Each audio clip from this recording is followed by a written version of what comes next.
안녕하세요. 서울대 삼형제 어머니 쌍둥이 아들 여호원 여호용이라고 합니다.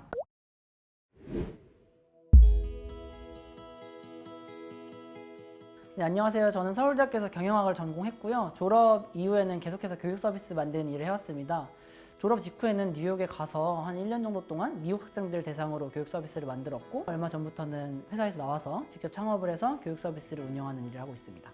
네, 안녕하세요. 저는 여호원이라고 하고요. 서울대에서 경영학과 컴퓨터공학을 전공하고, 저도 예전부터 창업에 관심이 많아서 창업 관련된 활동들을 하다 현재 쌍둥이와 같이 교육 관련된 창업을 해서 활동을 하고 있습니다.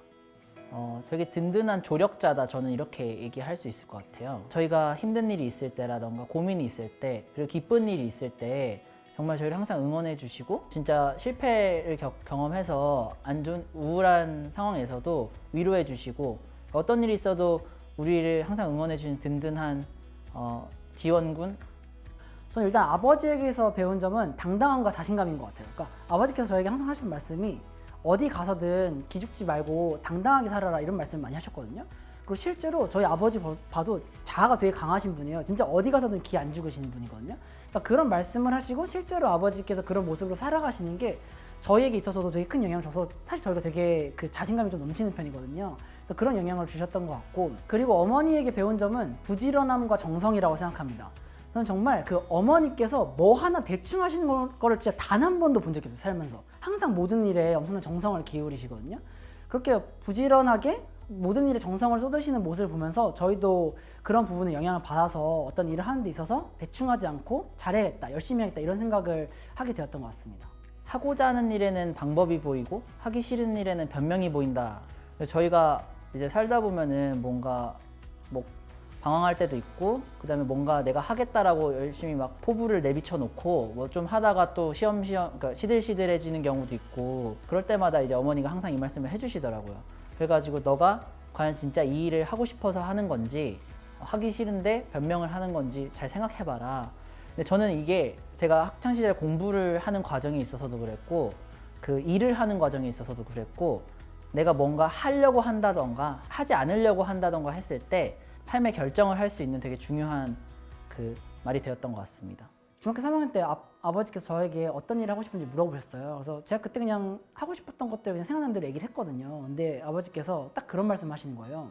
그런 것도 다 좋은데 너가 어떤 일을 하고 싶은지를 생각하면서 너만이 할 수 있는 일이 무엇인지를 생각해봐라, 이런 말씀 딱 하시더라고요. 그러니까 제가 얘기했던 걸 보면은 꼭 내가 해야 되는 일들은 아니었어요.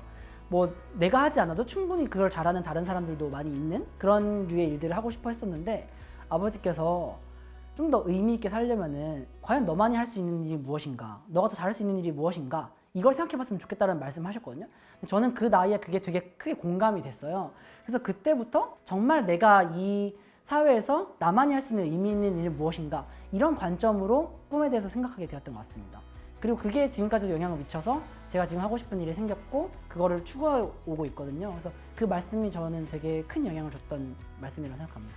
저희가 이제 그 시험 공부할 때 있잖아요. 시험 공부할 때 엄마가 항상 옆에서 뭔가 책을 읽으시든 아니면 엄마도 뭐 공부를 하시든 뭔가 항상 옆에서 계속 같이 있으셨었어요. 진짜 중학교 때 뭐 전날 새벽 뭐 4시까지 막 벼락치기 하고 이럴 때도 막 끝까지 안 주무시고, 너네가 이렇게 늦게까지 공부하는데 어떻게 엄마가 잠을 자겠냐고 이렇게 얘기하시는 거예요. 그러니까 더 못 자, 저희도 이제 공부를 더 열심히 할 수밖에 없게끔 되는 거죠. 그리고 특히 그 와중에서도 또 어머니가 그때 거의 매일같이 새벽 기도를 나가셨었거든요. 새벽 4시에 일어나서.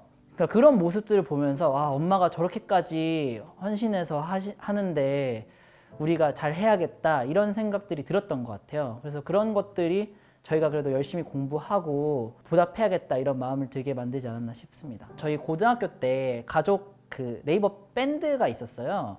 그 밴드 이름이 이제 그 대산 명가라는 거였는데, 대산은 저희 살았던 지역 이름이고요. 우리가 여기 지역에서 가장 우리가 사실 그때 저희 집에 명문가가 될 거다, 이런 거. 진짜 저희가 보기에는 진짜 평범한 집이었는데, 항상 어머니 아버지가 너네는 나중에 커서 큰 인물 될 거다, 우리 집은 진짜 명문가가 될 거다, 이런 얘기 하시면서 실제로 저희를 부를 때 그 핸드폰에도 번호로 얘는 진품 저는 명품 막 이렇게 저장해 놓으시고, 뭐 맨날 뭐 부를 때도 뭐 진품 잘 지내고 있냐 막 이렇게 얘기하시고, 특히 저희 어렸을 때부터 저희가 썼던 이제 뭐 일기장 아니면 엄마한테 썼던 편지 아니면 어디서 사왔던 기념품, 입었던 옷 이런 것들을 하나도 안 버리시고 다 지금 집에 가면 다 모아져 있어요. 그러면서 또 하시는 말씀이 나중에 너네 큰 인물 될 건데 이거 모아가지고 나중에 집안 박물관 만들 거다고. 그러면서 저희도 막 은연중에 알게 모르게 나는 나중에 커서 큰 인물 될 사람이다. 그러니까 이런 생각을 좀 하게 됐던 거. 그게 진짜로 지금까지도 사실 그렇게 될 것 같다는 생각이 드는 것 같아요. 지금 충분히 철 들었을 나이인데도 나중에 우리 뭐 박물관 만들 수도 있을 것 같은데? 이런 생각이 아직까지도 드는 것 같아요. 그러니까 그렇게 그 어머니 아버지가 해주셨던 그 작은 한마디 한마디들이 은연중에 저희한테 많은 영향을 미쳤던 것 같고, 그걸 통해서 저희가 더 열심히 하고 나중에 커서 잘 돼야겠다라는 그런 정체성 형성하는 데 많은 역할을 했던 것 같습니다.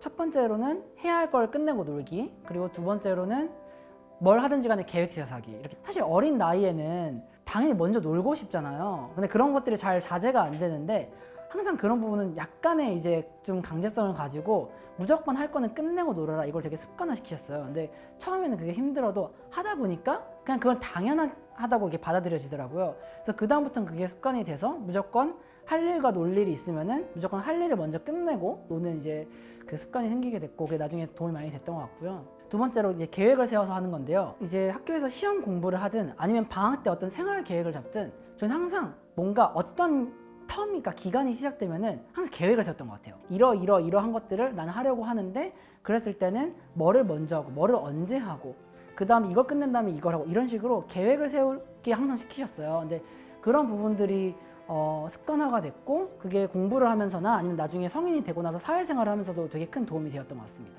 그러니까 결국에는 그 계획을 세운다 이런 것들도 그러니까 우리가 해야 할 것들에 대해서 글로 이제 써보는 거잖아요. 어렸을 때부터 그렇게 뭔가 해야 될 게 있을 때 글로 쓰고 정리하는 습관이 들다 보니까 나중에 성인이 돼서도 이게 단순히 꼭 공부뿐만 아니더라도 내가 뭔가 하려고 하는 일이라던가 고민되는 거, 특히 막 생각이 복잡할 때 글로 쓰게 되더라고요. 그래가지고 지금 내 상황은 어떤데, 그래서 난 지금 뭘 하려고 하는 거고, 그걸 위해선 또 내가 뭘 해야지. 그러니까 그 고민과 나의 상황에 대해서 글로 쭉 정리를 하다 보면은 보통 이제 해결책이 보이고 이렇게 그런 스트레스가 또 해소가 되고 이런 경우들이 많이 있더라고요. 그러니까 무엇을 하든지 간에 해야 될 것에 대해서 글로 쓰게 그렇게 습관을 들여주셨던 것이 도움이 되지 않았나 싶습니다. 사실 저희는 어렸을 때 그렇게 책을 좋아하는 편이 아니었어요. 그래서 책을 저희 친형이랑 다르게 되게 저희는 읽으라고 해도 안 읽고 막 이런 성격이었는데, 그러다 보니까 어머니가 좀 이제 뭐 강제적으로 읽게 하는 이런 게 아니라 저희가 관심 있는 게 뭔지를 좀 이제 발견하려고 좀 하셨던 것 같아요. 저희 집에 있는 책은 아무래도 좀 그 제한이 돼 있다 보니까 옆집 그 친한 형네 집 같은 데 데려가 가지고 책장을 보여주면서 혹시 너 여기서 좀 읽어보고 싶은 거 있냐, 또 도서관도 계속 데려가 주면서 너 여기서 너가 보고 싶은 거 아무거나 계속 골라봐라. 그러니까 이런 식으로 저희가 좀 계속 보고 싶어 하는 거, 좀 관심 가지는 게 뭔가를 이렇게 발견하시려고 많이 했던 기억이 있고, 사실 저희는 줄로 이렇게 된 책들 이런 거는 진짜 별로 안 좋아했었는데, 제가 좋아했던 게 지금도 기억이 나요. 제가 그 과학 관련된 약간 그 만화 같은 게 있었어요. 그래서 뭐 미래 뭐 2010년도 당시의 미래죠. 2010년도에 막 뭐 일과 해가지고 막 만화로 그려진 거 이런 거 보면 되게 재밌더라고요. 그러니까 그런 식으로 꼭 글로 된 책이 아니더라도 뭔가 우리가 관심 가지는 게 뭔지 계속 찾아주려고 하셨던 것 같고, 그래서 저희가 특정 분야 막 그 무슨 사회 통계 막 인구 문화 막 나라별로 막 뭐 인구 몇 명이고 막 이 나라의 문화는 어떻고 이런 책들도 있었는데, 그러니까 그런 특정 분야에 있어서 계속 관심을 좀 개발시켜 주려고 하시지 않았나 싶습니다. 제가 되게 좋아했던 책이 특이하게도 그 초등학교 사회 교과서가 있잖아요. 근데 사회 교과서 말고 사회과 부도라는 이제 부록 같은 게 있거든요.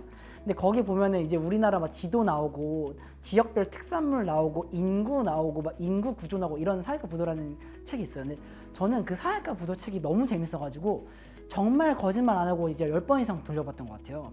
그거 맨날 보고, 그 전 지도 보는 걸 좋아해서 세계 지도랑 우리나라 지도를 할 일 없으면 맨날 그냥 보고 있었어요. 그래서 여기에는 어떤 나라가 있고 여기에는 어떤 큰 도시가 있고 이런 것도 되게 재밌게 봤었거든요. 근데 이게 신기하게 도움이 될 거라 생각하고 당연히 봤던 건 아니에요. 재밌어서 봤는데, 고등학교에 가고 나서 제가 이제 한국 지리 수업을 듣는데 그때 막 수행평가 보는데 우리나라 지도에 이제 다 이렇게 구역만 나눠놓고 막 시, 군 이름을 쓰는 게 있어요. 다른 친구들은 그거 외울 때 엄청나게 고생을 했는데 저는 그냥 뭐 거의 한 1, 20분이면 다 외우겠더라고요. 이미 너무 많이 봐가지고. 그래서 그런 좀 흥미를 가지고 막 무언가를 봤던 게 또 나중에 또 도움이 되기도 하고 그러는 것 같습니다. 저희가 사회과부도 열심히 보니까 그거 관련된 책 시리즈를 오히려 사다 놔주시고, 저희가 과학 관련된 것 좀 좋아하다 보니까 이제 과학 관련된 또 저희가 또 딱딱한 줄글로 돼 있는 거 저 싫어하다 보니까 만화로 읽는 탈무드, 그리고 뭐 만화로 읽는 뭐 조선 왕조 실록 이런 것들을 되게 많이 사주셨던 기억이 나요. 저는 항상 대기만 성형 아이다 이런 생각을 했던 것 같아요. 초등학교 때도 그렇고 중학교 때도 그렇고 고등학교 때도 그렇고 대학교 때도 똑같은데, 저는 항상 뭔가 새로운 환경에 들어가면은 처음에는 잘 못했던 것 같아요. 그게 시간이 지나면서 그걸 극복하고 나중에는 거의 이제 뭐 최상위권까지 갔던 경험을 계속 반복해 왔거든요. 근데 그런 경험을 제가 초등학교 때도 하고 중학교 때도 하다 보니까 고등학교 가서도 처음에는 실패의 순간들이 있었는데, 나는 어차피 처음에는 조금 잘 못해도 나중에는 이걸 극복해서 잘할 수 있어 라는 생각을 했던 것 같아요. 그래서 그런 마음가짐을 갖고 있으니까 어려움이 있을 때도, 심지어 성인이 되어서도 누군가 처음 하는 일을 겪었을 때 잘 안 돼도 나는 어차피 이건 나중엔 잘할 수 있을 거라는 생각을 가지고 할 수 있는 어떤 동력이 됐던 것 같거든요. 근데 그렇게 제가 이제 스스로 어떻게 보면 대기만성형 학생이다라고 생각할 수 있었던 계기가, 제가 그런 실패를 하는 과정에 있어서 부모님께서 저희에게 질책하시지 않고 오히려 더 잘할 수 있을 거야 라는 격려를 많이 해주셔서 그런 생각을 또 할 수 있었던 측면도 있었던 것 같습니다. 남들이 봤을 때는 너가 인생에 뭐 큰 실패나 좌절이 있었겠냐 생각하는데, 되게 오히려 그래서인지 저는 남들과는 다른 좌절감을 겪었던 기억이 있어요. 그게 군대를 제대한 직후였는데요. 제가 그 전까지 내가 무엇을 할 것인가에 대해서 진지하게 고민하고 내가 나중에 어떤 삶을 살아야지 에 대해서 고민했다기보다도, 어린 나이에 누구는 행정고시 뭐 수석으로 합격했다더라, 누구는 CPA 됐다더라, 로스쿨 갔다더라, 이런 게 되게 멋있어 보였어요. 막연하게 나도 그렇게 돼야지 라는 생각으로 공부를 했었던 것 같아요. 여러 가지를 준비하고 그 이후의 삶에 대해서 선배들 만나서 얘기를 듣다 보니까 그 중에 제가 하고 싶은 게 정말 하나도 없는 거예요. 그래가지고 결국에는 CPA 포기하고 로스쿨 접고 행정고시 접고 대기업 취직 접고 이런 식으로 하나하나를 접다 보니까 남은 선택지가 아무것도 없는 거예요. 그러니까 내가 지금 무엇을 위해서 여기서 뭘 하고 있는 거지, 이런 생각이 들더라고요. 그래서 제가 한 학기 정도를 되게 그 반우울증에 시달리고 나서 그때 결심했던 게, 내가 하고 싶은 일이 뭔지를 한번 고민해보자 였었어요. 어렸을 때부터 나는 뭐를 좋아했었고 내가 뭘 하고 싶었지 생각하다 보니까 초등학교 6학년 때부터 고등학교 3학년 때까지 생활기록부를 뒤져보면 한 번도 빠지지 않고 장래 희망이 사업가였었어요. 내가 사업을 해야겠다 이런 생각이 들더라고요. 그래서 그때부터 이제 창업 관련된 동아리도 가서 활동을 하게 되고 창업 관련된 수업도 듣게 되고 하면서 이제 그거를 극복했던 그 순간에 오히려 전화위복이 돼서 지금은 정말 제가 하고 싶어하는 일을 하면서 살아나가고 있는 것 같습니다. 사실 저희가 중학교 때도 공부를 잘해서 전교 뭐 1, 2등 하고 수학도 굉장히 잘했었는데요. 고등학교 1학년 1학기 때 제가 전교생 160명 중에서 수학이 126등이었어요. 그래서 턱걸이 6등급을 받았었는데요. 나름 중학교 때까지는 전교 1, 2등 하고 경시대회에서 상도 받고 이랬던 학생인데, 심지어 그 같이 공부했음에도 불구하고 이 친구는 훨씬 잘했고 저는 그 126등으로 턱걸이 6등급을 했었거든요. 그거를 극복하는데 거의 진짜 1년 이상이 걸렸던 것 같아요. 근데 진짜 엄청난 노력을 했는데 그 수학 성적 올리기 위해서 수학 동아리를 일단 만들었어요. 보통 수학 동아리라고 하면 수학 좋아하고 잘하는 학생들이 모여서 만들거든요. 근데 제가 만들었던 동아리는 저처럼 수학에 고민이 있는 친구들만을 모은 동아리였어요. 그래서 다 같이 모여가지고 학교 선생님이 내준 문제 같이 풀어보고, 그 다음에 나올 것 같은 예상 문제들 뽑아가지고 같이 풀어보고 서로 설명해주고, 이런 식으로 내신 대비를 같이 하는 수학 동아리를 만들었었고요. 실수 노트라는 거를 만들었어요. 보면은 제가 실수를 많이 하는 편이더라고요. 그래서 계산 실수한 것까지도 내가 어떤 포인트에서 실수했는지까지 노트를 만들어서 쭉 적고 계속 반복해서 보면서 실수를 줄이기 위한 노력도 했었고, 원래 보통 시험 기간 뭐 한 달 이렇게 생각을 하잖아요. 저는 항상 시험 기간을 2달로 잡고 공부를 했던 것 같아요. 학기 시작하면 바로 중간고사 공부, 중간고사 끝나면 바로 기말고사 공부. 근데 그렇게 한 결과 3학년 1학기 때는 제가 전교 1등으로 수학 1등급을 받았었습니다. 그러니까 사실 저희 부모님은 지금도 전 되게 감사하다고 생각하는 게, 저희가 실패하거나 실수했을 때 단 한 번도 혼을 내신 적이 없어요. 그러니까 정말 저희가 어떤 뭐 결과를 잘 못 받았을 때는 항상 오히려 위로해 주시면서 다음엔 더 잘할 수 있을 거다 분명히 이러면서 격려를 해주셨고, 그래서 실제로 제가 고등학교 3학년 1학기 기말고사였어요 그때. 근데 제가 그때 시험을 4일 동안 봤는데 3일 동안 정말 그 좋은 성적을 받았거든요. 마지막 날이 되니까 그게 엄청난 그 부담감으로 작용을 하더라고요. 마지막 날까지 잘 봐야 되겠다는 생각이 들어서 오히려 마지막 날에 공부가 안 되는 거예요. 너무 불안감이 커가지고 그때부터는 공부가 손에 안 잡히더라고요. 그래서 그때 어머니께 전화를 했어요. 전화해가지고 엄마 나 지금 마지막 날인데 공부가 너무 손에 안 잡힌다. 어떻게 해야 되냐 이렇게 말씀을 드렸더니 지금까지 충분히 잘했고 시험을 설령 잘 못 본다고 하더라도 큰일 안 생긴다. 그러니까 너무 부담감 갖지 말아라. 부담감을 줄이니까 그게 공부가 집중이 되더라고요. 오히려 부모님께서 결과에 대해서 너무 압박을 주시지 마시고 부담을 줄여주시는 게 저에게는 되게 큰 힘이 되면서 긍정적으로 도움이 됐던 기억이 있습니다. 시에서 주관하는 영재교육원 시험이 있었는데 저랑 이제 얘랑 같이 시험을 봤는데 얘는 되고 저는 안 된 거예요. 그리고 그때 또 경시대회도 있었는데 경시대에서 또 얘는 상을 받고 또 저는 못 받은 거예요. 차라리 친구면은 괜찮았을 텐데 같이 일란스 쌍둥이인데 얘는 됐는데 난 안 되니까 막 이게 좀 쪽팔리기도 하고 자존심도 상하고 사실 어린 나이에 얼마나 그랬겠어요. 근데 어머니가 뭐 그거 안 된 거 가지고 뭐 얘는 되는데 왜 안 돼? 이런 얘기를 하신 게 아니라 너도 원래 잘하는데 지금 요번 시험 한 번 그냥 못 본 것 뿐이다. 이거는 뭐 얼마든지 다음 내년 시험에서 그 다음 시험에서 너도 훨씬 잘할 수 있다. 이러면서 약간 되게 용기를 북돋아 주셨던 그런 기억이 있어요. 열심히 이제 묵묵하게 이제 하다 보니까 오히려 진짜 내년에는 같이 또 영재교육원도 되고 경시대에도 상 받고 또 그런 결과가 또 나오더라고요. 그래서 부모님께서 진짜 저희가 한 명이 잘 되고 한 명이 잘 안 되는 경우가 있을 때 항상 그 잘 안 된 친구에게 격려를 진짜 많이 해주셨던 것 같아요. 그래서 그게 이제 어떻게 보면 서로 열등감을 느낄 수 있을 만한 어떻게 위기의 순간들이었는데 그런 순간들을 부모님의 어떤 도움으로 잘 이렇게 극복할 수 있지 않았나 합니다. 실패했을 때 약간 자신감 꺾이지 않게끔 해주시려고 좀 신경 많이 써주시지 않았나 이런 좀 기억이 있습니다. 사실 저희는 정말 어렸을 때는 공부를 잘할 거라고 크게 기대봤던 아이들은 아니었어요. 저희가 쌍둥이로 태어나서 막 그 왜소하게 태어났었거든요. 그래서 정말 부모님께서 너희는 건강하게만 잘 자라라 이런 생각을 갖고 키우셨어요. 거의 초등학교 들어갈 때는 한글도 제대로 안 떼고 들어갔다고 알고 있어요. 들어가서 받아쓰기 시험을 봤는데 정확히 40점을 받았던 게 기억이 나요. 그래도 초등학교 들어가고 나서부터는 기초 교육이 좀 중요하다고 생각하셨는지 학습지를 꾸준하게 시키셨어요. 그래서 학습지만 그냥 꾸준하게 계속 했는데 좀 두각을 드러내기 시작한 건 초등학교 한 고학년 돼서부터 얘네들이 공부를 좀 하나 보다 이런 생각을 하셨다가 결정적으로 저희가 좀 공부를 잘하는 학생들이다 이렇게 인식이 됐던 거는 초등학교 6학년 때 그 지역 교육청 영재교육원에 합격하고 나서부터였던 것 같습니다. 그 이후로는 계속 이제 공부를 잘한다는 인식을 가지고 공부를 열심히 해왔었습니다.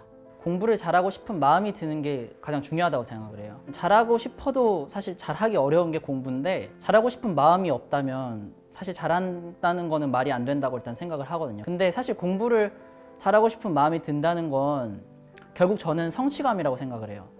사실 공부라는 게 원래 궁금한 걸 알고 모르는 걸 알아가는 과정이지만 저희가 학교에서 배우는 공부라는 게 사실 그렇게 뭐 관심 가는 궁금한 내용들만 배우는 건 아니잖아요. 순수한 호기심으로 공부를 잘한다?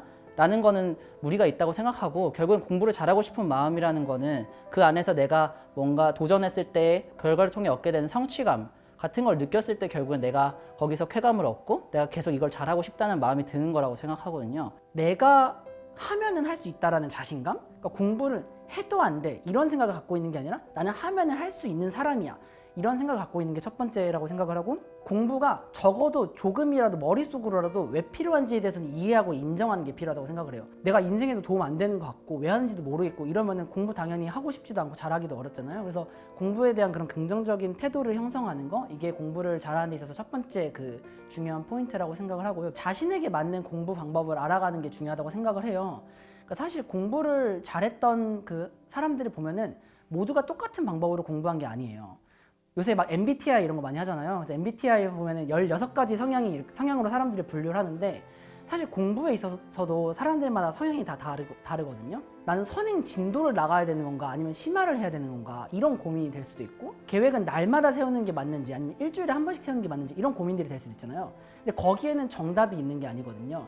사실 그 시기에 자기에게 가장 필요하고 적절한 방법이 무엇이냐 이거를 가지고 판단하는 게 중요한데 사실 그거를 찾아 나가야 되는 생각을 하는 친구들도 드물고 잘하는 친구들도 드물어요. 부모님이나 선생님 아니면은 주위에 공부 잘하는 친구들의 도움을 통해서 자신에게 맞는 공부 방법이 무엇인지 점점 알아나가다가 나중에는 결국 스스로 그 공부 방법을 찾아 나갈 수 있는 능력을 기르는 것 이것이 공부하는 데 있어서 중요하다고 생각을 합니다. 저는 개인적으로는 자기주도 학습이 매우 잘 된 편이라고 생각을 합니다. 사실 저희 부모님께서 저희한테 공부를 강요하신 적도 없고, 그리고 결과가 나온 것에 대해서 한 번도 뭐라 하신 적이 없어요. 저는 그게 사실 스스로 공부하고 싶은 마음이 들게끔 하는 가장 중요한 원인이었다 생각하거든요. 잘 봐야 된다는 강박관념이 있으면 공부가 하기가 싫었을 것 같아요. 오히려 강요받지 않으니까 스스로 좀 잘하고 싶다 이런 마음을 가졌던 것 같고, 그래서 뭐 높은 성적이라든지 아니면 어디 합격하는 거라든지 이런 걸 순수히 제가 목표로 세워서 좀 성취감을 느낄 만한 목표를 잡고 하게 됐던 게 이제 좀 중요한 원인인 것 같고, 근데 그래도 이제 부모님께서 그 과정과 방법에 있어서는 도움을 많이 주셨었어요. 중학교 때 이제 올라가서 시험 공부를 처음 하는데 어떻게 될지 모르잖아요. 뭐 한 3주 정도 남았을 때 과목별로 공부할 것들을 정해서 뭐 이 정도 기간 동안 어떤 거를 하고 이런 식으로 계획을 세워서 공부를 하는 게 좋다, 이런 방법을 알려주시는 거라든지, 시험을 보기 전에 틀린 문제가 있으면은 오답은 2번, 3번 복습하고 시험 보러 들어가라, 이런 방법적인 측면에 대해서는 많이 알려주시면서 도움을 줬었습니다. 그런 말이 있잖아요. 생각하는 대로 살지 않으면 사는 대로 생각하게 된다. 사실 많은 학생들이 공부하는 걸 보면은 정말 사는 대로 생각하는 것 같다라는 느낌을 정말 많이 받아요. 뭔가 주도적으로 한다는 것은 내가 목표가 있고 그걸 이루기 위해서는 내가 뭘 해야 되는지가 명확하고, 그걸 통해서 이제 계획을 기반으로 하루하루를 보내나가는 건데, 내가 이 공부를 왜 하고 있고, 만약에 이게 시험을 잘 보려고 하는 거다, 그럼 시험 잘 보기 위해서는 뭘 해야 되고, 그럼 내가 오늘은 뭘 해야 되고, 그러니까 이런 식으로 선후관계가 바뀌어야 된다고 생각을 합니다. 그래서 자기주도 학습이 잘 이루어지려면 항상 이 말을 기억했으면 좋겠어요. 사는 대로 생각하는 게 아니라 생각하는 대로 살자. 원래 하루를 보내다 보면 해야 될 일과 그냥 놀고 싶은 마음이 공존하기 마련인데, 반드시 할 일을 먼저 끝내고 놀아라. 놀고 나면 사실 공부는 거의 반 포기했다고 보면 되거든요. 그거는 다 크고 나서도 잘 안 돼요. 그러니까 지금 저희가 이제 나이 30살 됐는데 30살 되고 나서도 사실 항상 놀고 싶은 마음 들고, 그런데 놀고 나면은 정말 할 일이 집중이 잘 안 되거든요. 그래서 정말 단순하게 해야 될 일과 놀 게 있으면은 그냥 무조건 하고 놀아라, 이렇게 얘기를 해주고 싶습니다. 네, 그래서 저는 아이들의 성장에 있어서 가장 중요한 2가지는 결국 마음가짐과 가치관이라고 생각을 해요. 아이들이 어떤 마음가짐과 가치관을 가지고 있는지에 따라서 똑같은 상황에서도 불행해질 수도 있고 행복해질 수도 있는 거거든요. 학업에서의 성공, 그리고 사회적인 성공에 있어서도 되게 중요한 밑거름이 된다고 생각을 합니다. 제가 지금까지 수많은 학생들을 봐왔는데요. 아이들은 어른들이 조금 더 긍정적인 기대를 하고 격려를 해줄수록 자신의 가능성을 더 높게 보고 자신의 그릇을 더 키워나가려고 하는 것 같아요. 스스로 할 수 있다고 생각하는 아이가 정말 우리들이 생각하는 것 이상으로 더 큰 일을 해낼 수 있다고 생각을 하거든요. 부정보다는 긍정으로, 그리고 질책보다는 격려로 도와주신다면은 아이들이 더 크고 행복하게 자라나갈 수 있지 않을까 생각합니다. 공부라는 것도 결국에는 우리가 모두 더 행복해지기 위한 과정이다라는 거를 항상 생각했으면 좋겠어요. 저희가 공부를 하는 게 결국 나중에 이제 성인이 되었을 때 더 원하는 삶을 이제 살아나갈 수 있게끔 아이들한테 밑거름을 만들어 주고자 이렇게 공부 열심히 시키시는 거잖아요. 근데 그 과정에 있어서 때로는 오히려 그게 부작용이 되어서 불행해지는 사례들을 정말 많이 본 것 같아요. 공부를 위해서 나의 행복을 포기하게 되고, 그 안에서 가정의 불화와 아이들의 극심한 스트레스가 되어버리는 경우들이 너무 많은 것 같다는 생각이 많이 들더라고요. 그 안에서 항상 이 모든 것은 우리의 행복을 위한 것이 가장 최우선이다라는 것을 마음에 담아두시면 좋지 않을까 싶습니다.